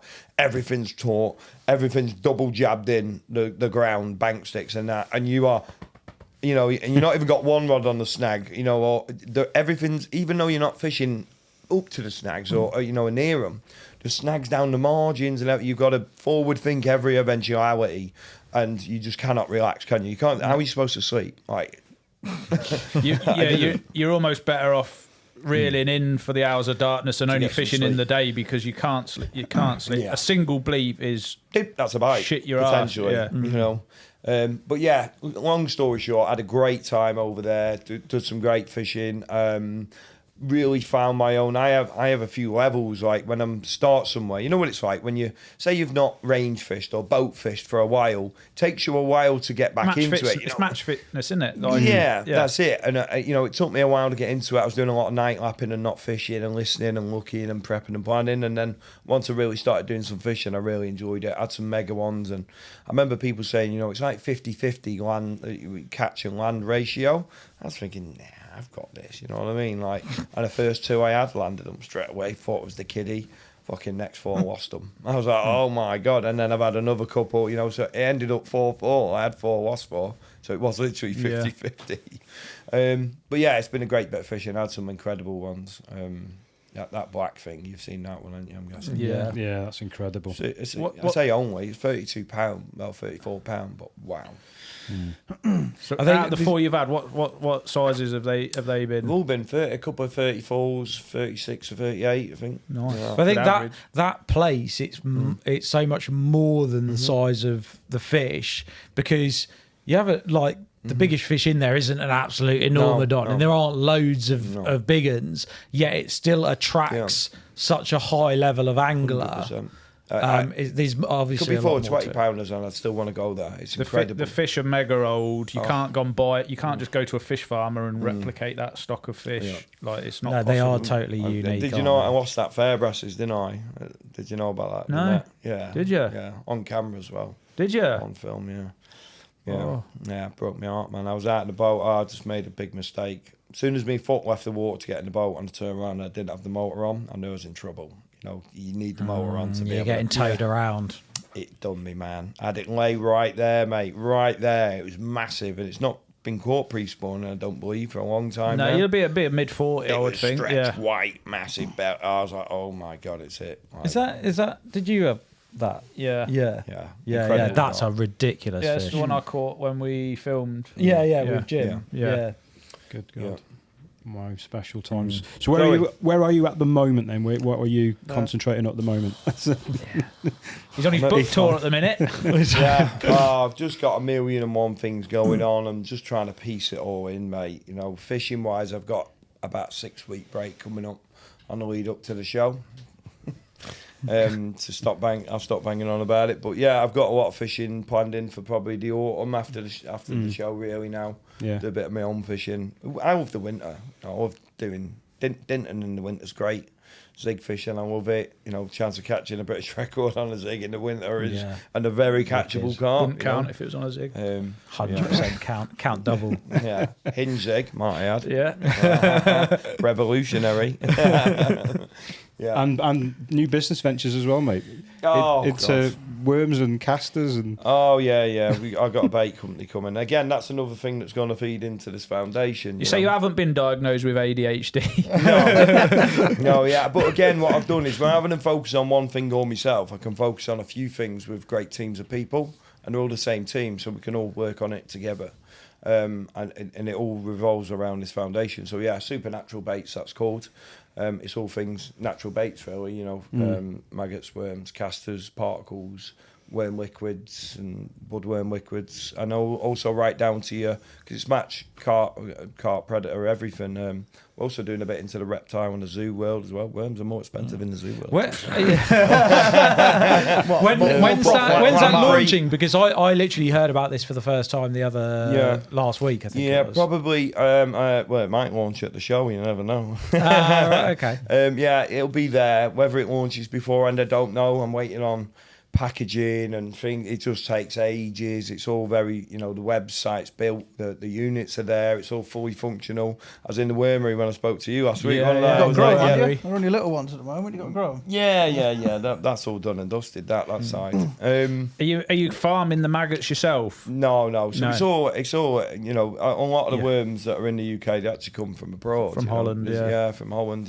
So sort of cut all that out and gone straight to the source. So you're not having to walk around a load of dead chicken carcasses breeding off the maggots with the flies and stuff. Yeah, that's what we used to do. And do you ever used to do that? Hang them in the tree on the parkway to that dead chicken, and so it feeds you. I've never hung a dead chicken in a tree on a park lane. Yeah, have you not? I did it in our garden. I didn't do it in a park. I did it in our garden. I remember there was back then there was like magazine articles on how to grow your own maggots. But I only got really I did like the wormery, pinky size. Amazing. Yeah, but it stink anyway. They're not the best maggots, but it kept the kids off your spot. You know what I mean? Chicken. One thing I did want to ask you, Scott, is the Fisherman's News. What happened with that?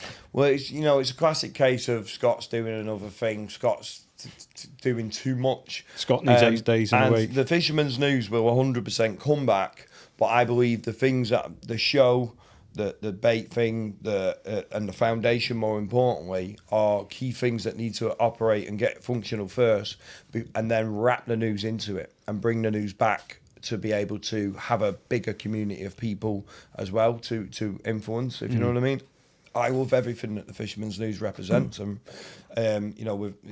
because it brought back that magazine feel, didn't it, for us? That we grew up wanting to be in the magazine, so that's what I'm definitely gonna do. It. It's just pause button at the minute. Yeah, it was a great concept. Make a bit of space in the head. Yeah, and it was good. It was live.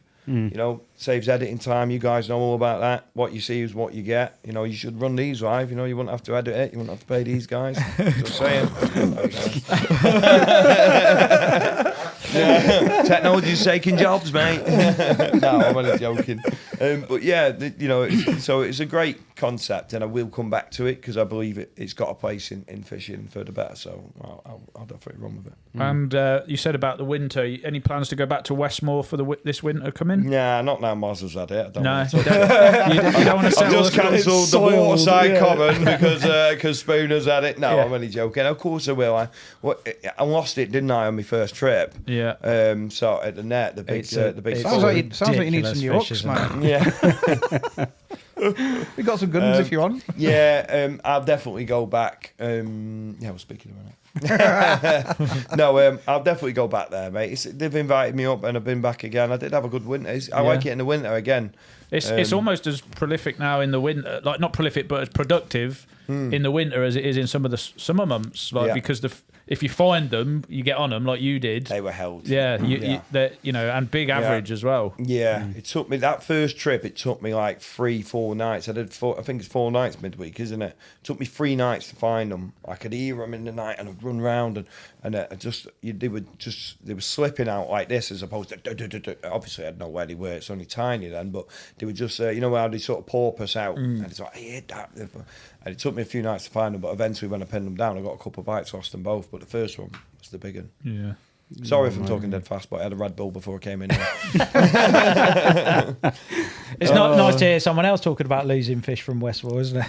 Oh, why? What happened? Has the Mozza thing come out yet? Is it? No, it won't be out till next year. But they had a ridiculous trip. They had, I think, 13 or 15 fish. Something like that. But then the week before we covered it on the podcast. Oh yeah. The week before I had 4 hook pulls on the trot. Lost 4 on the trot. Got some good hooks if you want, man. Yeah. Good ones. I felt better driving in this morning. I listened to the latest Corder podcast, and Tom Dove said that he had a session on Norton Disney where he lost 12 in 15 or 10 in 15. So I was like, cool, that's good. That makes me feel a lot better. You know what? I lost 2 on Dinton before the cameras turned up the other day. It's the time of year, mate. They feed like ravages, mate. I see them feeding in the air. Like that, you know what I mean? Like, just nicking them. And then when we were losing them before, it was like, it's the time of year, mate. They're really finicky. Winter, time of year. Feeling funny, I can see this. Spring, they're just, time of year. Oxygen. It's season, isn't it? They're not feeding. It's a wonder we catch anything. When it's 50 degrees. Travels, anyone? Fair play. I know what you're saying. Scott, do you know what, Yep. mate? We could. Yep. I'd want to chat to you forever about all your other captures and things going on. That's fine, mate. Would you? Sorry, mate. Keep Yeah, talking go all way. I'm going to hit the wrong thing in a Would minute. you? We'd love to get you back in at some point. Yeah, later it'd be date, great to, yeah. to talk a bit more about ventures and your captures and all the other manner of things that are going on. Yeah. We're moving on to sort of our normal podcast. You're like crying, mate. Oh, I've got a sty. He's emotional. I've got a sty. Very emotional. Come And a prank me van. So I should be crying. Basically, mate, I know you were like a decent fish when you see one. I have sent you 2 photos to your WhatsApp. Oh. Because we can't make our minds up, mate. Did We that have a sneak away? fish of the month on our syndicate. Oh, you No cameras here, is there? getting the deciding Some right vote. dodgy This is the pictures on deciding vote. this So the under 18s has been decided. Theo Davis with this beautiful scaly mirror. So well done, Theo. There's £100 worth heading Is to that the you. one I voted Well for? done, Theo. Yeah, well, Yeah. Well done, Theo. lovely scaly one. Well done, mate. fish. Where are you, mate? Over 18s. Oh, Dean the Punisher, there you are. There you go. Oh, bloody hell, they're both scalers. Over 18s. It's down to those 2, mate. So it's either Tom Milton or Robert Ford. You know what? They're both mega fish, and I think everyone always goes, where? I know which one I'm going to pick straight away. It's the bottom one of the 2 that you've sent, or whatever that one is. Bottom one, Robert Ford. 100%. Is that It was a close That's the one contest. that you No, it's said. not this- the one. Yeah, it's got it's all about that mouth there. You see, like that little roach mouth Yeah. almost. Like it's just like, you know, regardless of scales, I love characteristics like tails and the mouths and stuff like that. Incredible. Both Well both done, lovely great fish. How big was Yeah, that? well done, guys. Just mid, over mid 30. Was it? It's merely irrelevant, it's 37, just I a think it number. was. 37, Yeah, right? yeah, send me a pin. Well done, Robert. £100 worth heading to you. See, Harry, you voted for the pretty one. You didn't give you didn't give Gary a swinging vote. No, did you, because the other week? so there was an Sorry, absolutely massive. So someone put in the same fish that it's been in a couple of times. It's a 72-pounder from Blue Water in France, absolute giant, really lovely one as well. But when it was caught before, that one it was from that Slovenia, common. that common from Yeah, that Slovenia, was beat it. madness. And Yeah. I voted for it. I don't know why everybody else didn't vote for it. Probably because they're upset. They were concerned that they'd upset Gal. It's not just about size, is it? No. Like, Can I throw I in didn't vote for the common. a ticket for the big fishing show for him and his kids and all that? The winner? Absolutely. Sweet. Yeah. He's actually. you get it free anyway. Remember, just come on the bus with your bus pass. And So is that for? Come Is on, that boys, for? with the OAP crew. Yeah. So that's for the winner that you Yeah, the voted winner for, that I but just also, picked, yeah. also that you didn't get to vote on Vote the on other the kid, one. but if I there's do- a lad who's Oh yeah, won yeah. one as well. Well, 'cause we he's did it free under anyway. 18s. But yeah, his parents can get a free ticket. There you to go, come and bring guys. him with Hey, them you're both. winning it all on Yeah. this podcast. Perfect. Loads Nice one. going on. They need to. I tell you what, you can give me their details and I'll sort it out for mine. Sweet. Yeah, Okay. Sweet. Happy days indeed. Cool. Guys, as ever, our tackle bundle keeps growing every podcast. I've asked the guys to bring in some stuff. I don't know who's got anything to add to our tackle bundle giveaway. What are you looking at me for? I brought a fucking spot rod in the other day. you brought, to be Jesus. fair, look, I've got an Edges large tackle box going into the bundle now. So that's going in unless anyone Second else can hand? add. Well, hey, I've got it's nice. I've got a biscuit. Distinguished, this is. There you go. So that's actually, added I in. could donate. The other day, I found an old Daiwa SS 3000 reel at my syndicate. Like, I could donate that We'll for take you. that, mate. He's having a dig at me because I lost one. It means everything to me, that reel. Brilliant. And guys, if you want to get your hands as well on £100 worth of Fox and Spom goodies, in the comments below, let us know what was your very first fish that you caught. Was it a gudgeon, roach, perch? Let us know in the comments and that will enter you. And of course, all these draws are done over our syndicate. Make sure you remember the link is in the comments and you can scan the QR code up on your screen now. Scott, it's been amazing. I have got a quick fire round before you go, let's sir. go. I've never There's some, seen there's this some before. bivvies and beds downstairs. You can throw them in. Scott, because you've been away, we've already had them in, mate. Okay. Right. Oh, we have grabbed them. In fact, All right, although cool. we're off on a big Right. product shoot next week, so I'll see if I'm allowed anything on the next podcast from that. Possibly, maybe. Hopefully. Maybe. You can have this Maybe. chair if you want, mate. I'll throw this in. Lovely, nice and comfy, these, aren't they? Hey? Right, Scott, Proper essential. Scott Lloyd. Oh, yeah. Well, there you go. Honest product review, you know. There you go. No, non-bias. Moon chairs are pretty good as well.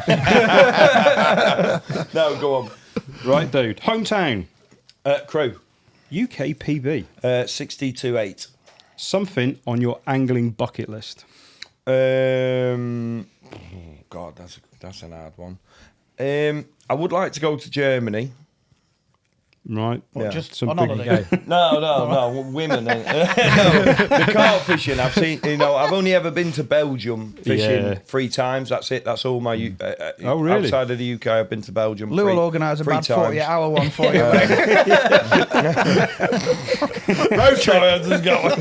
Let's go on a road trip. Don't you worry, Scotty. I'd like to. He's got the fridge. I'd like to explore more, German. but definitely later life. I'm thinking, I love the UK fishing. Yeah. I've done So it as a. pictures Is this loves quick going fire or to should Germany. we- Didn't we'll have a big 10 on a minute zig. talk about it. There you go. What? Didn't big on a zig. In January. 57. Oh, you're asking how biggest? No, Oh, no, right. no. Angling Catch it. bucket No, list. angling bucket Yeah, list. Didn't big on a zig. but he's had a mid-50 on a big zig out of one. there. Oh, Yeah. right, yeah, spike, yeah. There we Right, go. I had a 57 on a zig. Yeah, that doesn't and then count as a foul big up- un. I foul The up- big un. I foul up the saddleback linear, didn't I? In the tail. Oh, So you if can't it's- count that. Was that on film? No. Yeah. No. Oh, you no, could have done no it one was anyway. there. Yeah, could have. Yeah, but I had to put it back. You know what? I always say to people, if you foul hook a fish and you claim it knowingly, It'll come back to everything that haunt you. happens bad in your life, not because in of life, in your fishing life, Karma. not wishing. Yeah. Anything you lose a fish at the net because of that moment, or you know what I Four, mean. You four pop hook your- pulls in a pop- row. Yeah. Because you've counted Yeah. a foul hooker. Yeah. If you drop your fridge in the lake, yeah. Anything above Yeah, the peaks, and I just heard, think, is okay. that's a nice way to put it across to people. Like, don't. I foul think up that's them fair and enough. claim them. Anyway, these Anyway, are quick fire, quick Yeah, Germany. Favourite meal on the bank, can't say pot noodle. I can't say pot noodle. I like a Chindian. It's a What are cross between a Chinese and an Indian. So I get Chinese. I get egg fried rice and salt and pepper chips from the Chinese, and then I get my lamb jalfrezi and a naan bread and poppadoms from the Indian. It's Chindian. nice. There you go. Sounds Well, right. that, they doesn't do it? rice and salt and Edgy. pepper chips better at the Chinese, don't they, than at the Indian, I believe. So I just mix them. Yeah, go. 3 celebrities you'd like to take fishing. Oh, bloody hell. 3 celebrities. What, as in Any. non-anglers? Non-angling.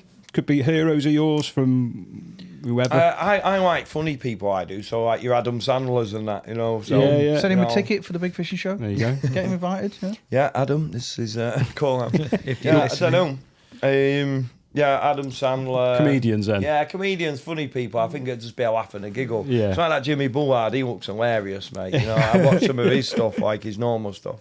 So just Adam Sandler, people- Jimmy Bullard, and Jim Carrey. Jim That'd be a Carrey. good Yeah, show. there we go. That'd be a good show. That's a Imagine legendary taking him game out, fishing. isn't it? Your go-to karaoke song. I ain't singing old karaoke, but when karaoke Elvis? song, bloody hell. I like a bit of John Legend. I actually listen to a lot of classical music, believe it or not. Canon in D major. Oof, give it Just to to me. chill you down. Yeah. Give it to me. Yeah, so I was listening to classical. I always like when I'm going to something important. My mind's 100 mile an hour. I'll be on the phone a lot, and then on the way about half an hour before, put classical music on and down the Red Bull. Like I know that sounds really but the Red Bull kicks in when I got here, so it's like I come down and and it's slowly kicking in now. Mate, I can honestly say, if you hadn't found fishing, Exactly, don't you? Oh, dude. Yeah, go on. One fish you'd like in your album that you haven't caught. Ooh, Dead or alive? Dead or alive. Yeah. Petals for Christchurch. Just meant a lot to me. My dad Yeah. used to fish for it when I was a kid. We lived on stories of Mega that fish. Fair Yeah. play. Who is your angling hero? Oh, definitely. I'd have to say a bloke called Paul Coxon. He was a big influence. You want to know it in one quick fire, don't you? That's right. Basically, No, he he's a had good a- mate. he had a muscle wasting disease, and he got around angling. People would know him. He fished the right lakes. He used to drag himself around on a skateboard. He couldn't use his legs. He used to fish Christchurch, and The Tails Yeah, Up guy. he's it not around anymore. He passed away now. So, but this was years ago. He used to Tails fish. Yeah. Up Tails Up used to sponsor a lad. Did he fish Little Eastern for a bit? He used to fish some of the really great lakes, but he was a massive influence on me and my brother. He was the first one who, he was field testing the Assassinate, and we were kids then, and he'd be like, "Oh, here we go." He taught us how to tie airings and Mega. that, and he had everything against him, and he still made it work. Like, it Wow. was mega. Fair He play, used to mate. wet the bank up so he'd slide down to his rods and just grab the rod. It was incredible to watch, mate. Yeah, love So that. yeah. Fair play. Hobby outside angling.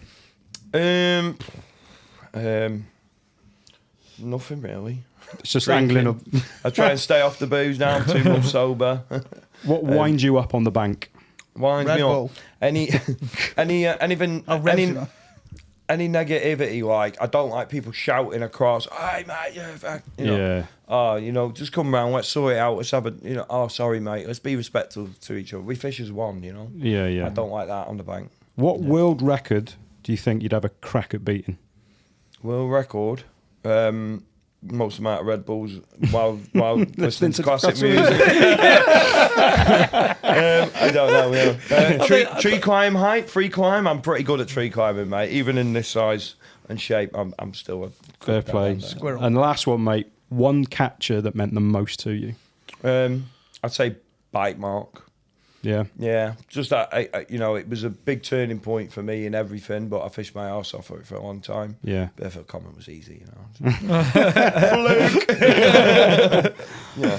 Fair play. Cool. Mega. Scott, it's been amazing. Thank you so much for popping in. And hopefully, mate, we'll get another date in the diary. Yeah. Well, thanks for having me, mate. And sorry to if I've drowned a few ears there. Like, bloody, No, it's important. But it is important. Yeah. It's the passion. Well done. Cheers, Scott. Cheers, Scott. Thanks, guys. See you on the next one. Thank you. Right, we're going to the Nash Cheers, podcast dude. now and then the corner one.